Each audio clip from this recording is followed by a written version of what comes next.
তোমাদের সাথে শেয়ার করছি। দেখো ভাত, এটা হলো কুলেখাড়া আলু দিয়ে একটা তরকারি টাইপের কুলেখাড়া শাক।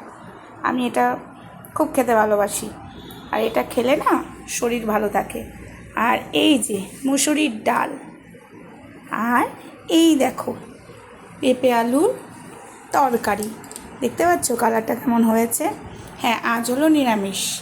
এই হলো আমাদের দুপুরের মেনু, তোমাদের সাথে শেয়ার করলাম।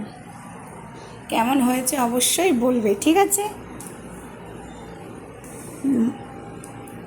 আর চ্যানেলটাকে অবশ্যই সাবস্ক্রাইব করবে। আমার গলাটা ভেঙে গেছে আর একটুখানি অসুবিধা হচ্ছে, সাউন্ডটা খুব কম, ঘ্যার ঘ্যার লাগছে আমার কথাটা। তো যাই হোক, কষ্ট করে একটু দেখে নেবে। তো যাই হোক, আর চ্যানেলটাকে অবশ্যই সাবস্ক্রাইব করে আমার পাশে থাকবে, আর পাশে থাকা বেল আইকনটি অবশ্যই অন করে দেবে কিন্তু, ঠিক আছে? Tata, bye bye.